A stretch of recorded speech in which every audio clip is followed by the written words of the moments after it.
რეალობის ტრანსერფინგი. ვადიმ ზელანდი. ნაწილი მეხუთე. ქანქარათა ბრძოლა. აგრესიული ბრძოლა სხვა ქანქარების გასანადგურებლად და მათი ენერგიის მისათვისებლად დესტრუქციული ქანქარების მთავარი მახასიათებელია. ჩვენ კარგები ვართ, ისინი ცუდები. გადმოდით ჩვენ მხარეზე. Რა თქმა უნდა, ამ ბრძოლაში ეს დესტრუქციული მონსტრები ადამიანებს იყენებენ. ყველაფერი ადამიანის ხელით ხდება, ისე რომ ისინი ვერც კი აცნობიერებენ, რომ ვიღაცის თუ რაღაცის ხელში იარაღად ქცეულან. ხომ არ გაგონებთ ეს ყველაფერი დაუსრულებელ პოლიტიკურ ჭიდილს, რომელშიც ადამიანი, ხალხი, მოგებული არასდროს არაა. ან სპორტის ქომაგობას, უბრალო ბურთის გორაობა რომაა, თამაში რომაა და მილიონობით ადამიანს ერთმანეთთან აპირისპირებს, ისე რომ ხშირად ამ ქომაგობას მსხვერპლიც მოყვება ხოლმე.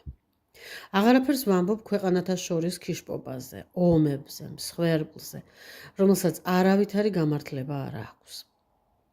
მდიდრდებიან მხოლოდ ერთეულები, ქანქარათა რჩეულები და ძლიერდებიან ქანქარები, რომლებსაც არ ადარდებთ ვინ გაიმარჯვებს, ვინაა დავაში მართალი, ვინაა აქ პატრიოტი და ვინ დამპყრობელი. სიმართლეზე იმობს თუ ბოროტება.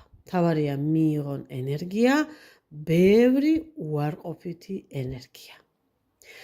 ძველი, ძლიერი ქანქარები ყოველთვის ეწინააღმდეგებიან ახალ, პატარა და ჯერ უსუსურ ქანქარებს, როგორც ენერგიის მითვისებაში პოტენციურ შემცილებლებს. ასე მაგალითად, უკვე დიდი ხანია შექმნილია და არაერთი თანამედროვე ეკოლოგიური და უფრო ბიუჯეტური შიდა წვის ძრავა. მაგრამ მათი არენაზე ახალ კონკრეტულ მოთამაშედ მიღება არავის უნდა, რადგან ამით მთლიანად ჩამოიქცევა ნავთობის გიგანტური ბიზნესები. პირდაპირ მნიშვნელობით ამ ახალ გამოგონებებზე უფლებებს ყიდულობენ მაგნატები, შემდეგ ვითომ და არაეფექტურად აცხადებენ იმისთვის, რომ ამ პლანეტისთვის მნიშვნელოვანმა გამოგონებებმა დღის სინათლე ვერ ნახოს და მათ ფულის საჭრელ მანქანას საფრთხე არ დაემუქროს. უზარმაზარი კორპორაციების, იმპერიების სათავეში მყოფები, რა თქმა უნდა, ქანქარათა რჩეულები არიან. ისინი გარკვეული პარამეტრებით ქანქარათა მოთხოვნებს აკმაყოფილებენ. ესაა მორჩილება, თვითგანდიდების მანია, არასრულფასოვნების კომპლექსი და მისი ძალაუფლებით კომპენსირების სურვილი. ჩამონათვალი ვრცელია. ჩვენ გონია მათი წარმატება, მათი დამსახურებაა. ხშირად გვიფიქრია, რომ ისინი ნიჭიერები, სხვაზე მეტად განათლებულები ან უფრო იღბლიანები არიან. სინამდვილეში უფრო დიდი სტრუქტურის ჭანჭიკის ფუნქცია აქვს და ამ როლს შეინარჩუნებენ, სანამ გაუცნობიერებლად ემსახურებიან ენერგიის მხრეპელებს. სანამ გონიათ, რომ საკუთარ სურვილს ასრულებენ და საკუთარი ცხოვრებით ცხოვრობენ. ასეთი ლიდერები საზოგადოებაში წარმატებულის ნიღბით რეალურად არასდროს არიან ბედნიერები, რადგან მათი მიზნები თავსმოხვეულია, არაა მათი სულის ნაწილი.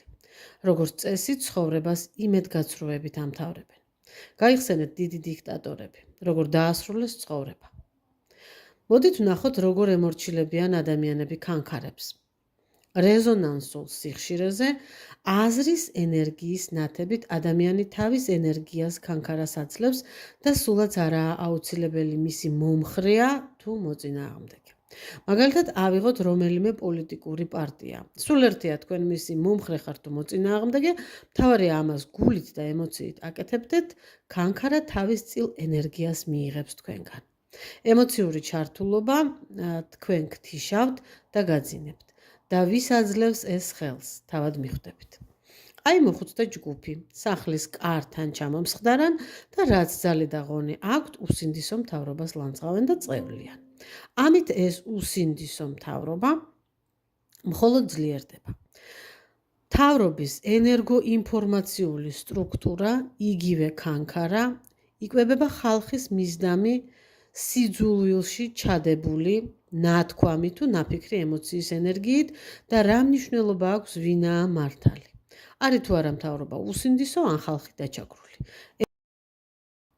ემოციური ენერგია, როგორც მოწინააღმდეგეთა, ასევე მომხრეთა ასაზრდოებებს ქანქარას. მათ წყობილებიდან გამოვყავართ და გვთიშავენ, გვაძინებენ და ჩვენც ემოციურად ვრეაგირებთ ფასების მატებისას, უსამართლობისას, დისკომფორტისას, იმდენად მივეჩვიეთ ამ უკმაყოფილო მდგომარეობას, რომ ვწუწუნებთ ამინდზეც კი. ის რაც აბსოლუტურად ბუნებრივია და ჩვენი წუწუნით ვერაფერს შევცვლით. პირიქით დავამძიმებთ სიტუაციას. ქანქარებს ბევრი იარაღი აქვთ. თავს გვახვევენ დანაშაულის შეგრძნებას, არასრულფასოვნებას, უიმედობას, სია თავად შეგიძლიათ შეავსოთ. დადგენილი წარმოდგენით უნდა ვიყოთ გამხდრები, სიმეტრიულები, მოწესრიგებულები, მეზობელს რომ გაუხარდება ისეთი და იმდენად კეთილები, პატიოსნები, კომუნიკაბელურები და ასე შემდეგ. და თუ არ გვიმართლებს, ჩვენი ცუდი ხასიათის ბრალია. თუ საკმარის სიყვარულს ვერ ვიღებთ, არ ვართ საკმარისად კეთილები. თუ პარტნიორულ ურთიერთობაში არაფერი გამოგვდის, არ ვართ ლამაზები და საინტერესოები და არც ვფიქრდებით, ვინ დაადგინა, რა არის ლამაზი. ვინ თქვა, რომ ყველანი ერთმანეთს უნდა ვგავდეთ? რატომაა კოპირებული ტრენდული გარეგნობა მისაღები? რატომ უნდა დავთრგუნოთ ჩვენი ინდივიდუალიზმი ვიღაცის თუ რაღაცის საამებლად? რატომ უნდა დავემსგავსო სხვას, რომელიც გავხდეს სიყვარულის, სიკეთის და აღიარების ღირსი? ვინ დაამკვიდრა ეს ალოგიკური ნორმები? თავად მიხვდებით და მე აღარ გავმეორდები. ამ ნაწილის დასასრულს ვიტყვი მხოლოდ ერთს.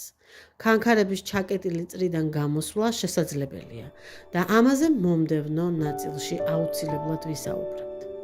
ახლა კი გთხოვთ გამოიწეროთ არხი და აუცილებლად მომწეროთ, როგორია თქვენი აზრი სამყაროს ამგვარ აღქმაზე.